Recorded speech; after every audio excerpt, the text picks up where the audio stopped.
Welcome to MEI Mechanics. We're on the topic Centre of Mass, and this is video 1.2, Centre of Mass of a rectangular laminar. Now we're often going to be dealing with objects that are essentially two-dimensional shapes that we can imagine being made of card or something like that. So something which is thin, but has a uniform distribution of mass through it. Alright, and we call these things laminars. Now, you can see here some examples of some shapes, and what we need to think about is how can we decide where the centre of mass is. Now, it turns out if it's got a uniform distribution of mass, so there's a constant mass per unit area, and if it's a regular shape, a shape with a lot of symmetry, for example, like a rectangle, then we can usually determine where the centre of mass is quite easily. So for example, if it has any lines of symmetry, like this rectangle does, so let's draw those lines of symmetry on, where the lines of symmetry cross, that's where the centre of mass is going to be. Alright, we can do the same thing on a hexagon. Lots of lines of symmetry we could draw on a hexagon. We're only ever really going to need to draw any two, and then we can get an idea of what's going on. Several other lines that I could draw there, but they'll all go through that central point there, and that's where the centre of mass would be on the hexagon.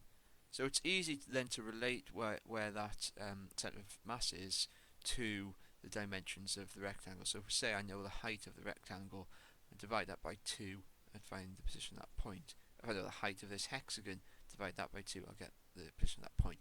Triangle is a little bit trickier. I can draw lines of symmetry on that, I can show areas on the picture, but saying where the centre of mass is relative to the sides or the vertices of the triangle might be a little bit more complicated, but we're going to talk about that in a later video.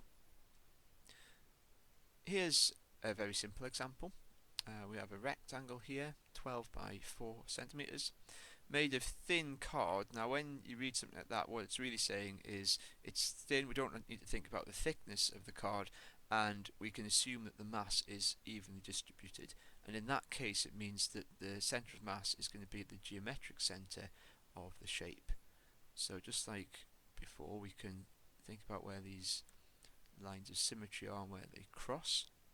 Alright, and so that will be half of 4 centimeters up, so that distance there would be 2 centimeters. That distance there would be half of 12, so that would be 6 centimeters.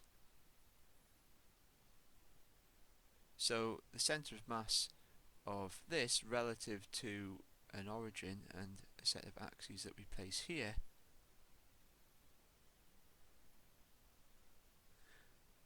will be 6, 2. Now here we have a somewhat more complicated example, because the shape that we're dealing with, this F shape, is clearly not a regular shape with any symmetry. So what we need to do is we need to divide that shape up into smaller shapes which we can deal with more easily. And there are lots of ways we could do this. If we want the fewest number of shapes possible, then the way to do it is this. We'll chop off a rectangle there and a rectangle there. So now we've got 3 rectangles. One of them will have a centre of mass there, this one will have a centre of mass about there, and this one about there. Alright, and we need to carefully work out then what the positions of those centres of mass are relative to this origin. Okay, again we'll assume this is x in the right direction, y is up. So for this first shape, well, the thing we need to be careful about here, of course, is that there's no mass given to us anywhere in the question. We can assume that whatever the mass of the shape is, it's evenly distributed. So if I had a 1 centimeter by 1 centimeter square cut anywhere within this card, it's going to have the same mass. We don't know what that mass is, but it will be a constant. It's going to be the same throughout the shape. Okay, so we'll assume that we'll give that a label of K, and what that means then is that the mass of this shape will be K times its area. Alright, so 4 by 12, that's 48. So this shape A, we'll label it as an A to make this clear, will have a mass of 48k.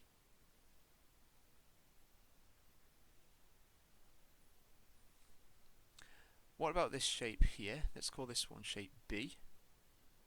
Now be careful with this, because we've chopped it off there, so we've chopped off this 4 centimeters from it, then it must be 8 centimeters wide, 2 centimeters high. So that's 8 by 2, which is 16.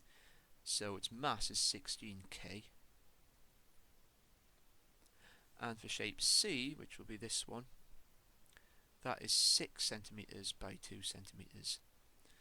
And so that is 12k.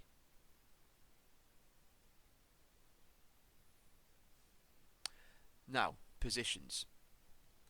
For A, well, that's the easiest one because the origin is at the corner of A. So to get to its centre of mass, we'll go halfway across here. So that's 2 centimeters, and halfway up is 6 centimeters. So that's 2, 6. For shape B, we have to think a bit more carefully.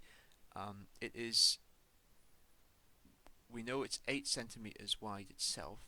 So from that edge to that centre of mass will be 4 centimeters.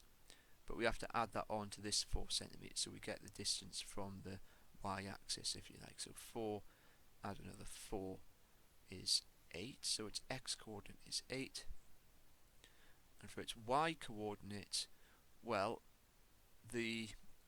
maybe the best way of thinking about this is that it's 1 centimeter from the top. And the top is 12 centimeters up from the origin, so it's 12 minus 1, so that's 11. For shape C, 4 centimeters across to there, and then another 3 centimeters to there, so that's 7 for its x-coordinate. And for its y-coordinate, we're going up by 6 to get to there, and up by another 1 to get to there, so that's 7. So now we have to multiply each of these pairs of numbers across. So we've got 48k times 2, which is 96k,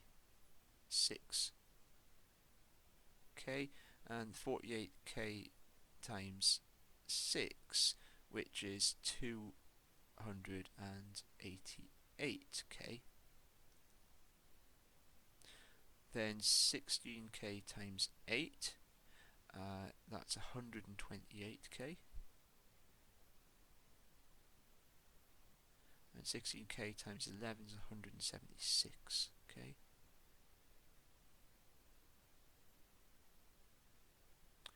Then 12 times 7 is 84, so that's 84k and 84k. Alright, so then we need to add these numbers up. So adding up those masses, they add up to 76k. Adding up these values, they add up to 308k. And then finally these ones add up to 548k.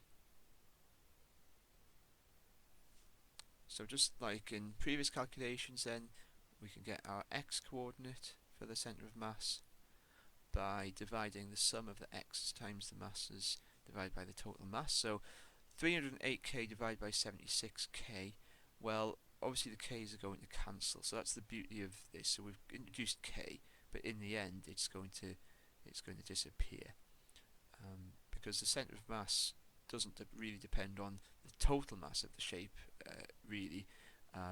It just depends on how the mass is distributed. So 308 divided by 76 is 4.05.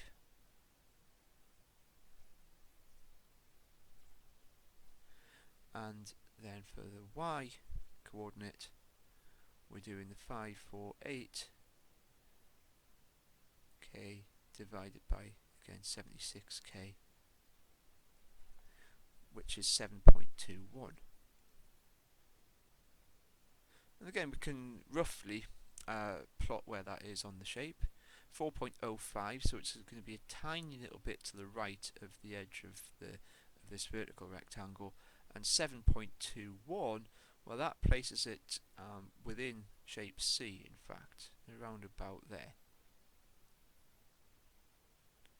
So roughly that's where the centre of mass is.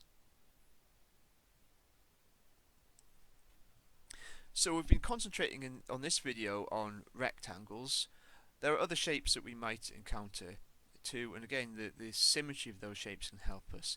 So if we have a circle, well, you'll know with a circle there are infinitely many lines of symmetry, but all of those lines of symmetry pass through the centre of that circle.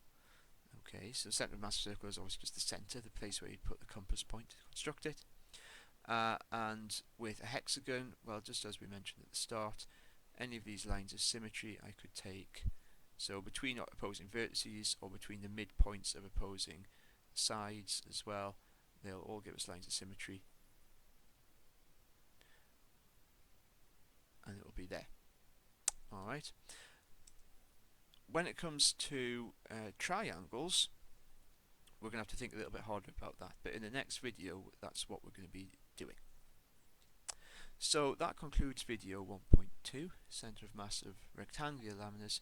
In video 1.3, as we've just mentioned, we'll be looking at triangular laminas.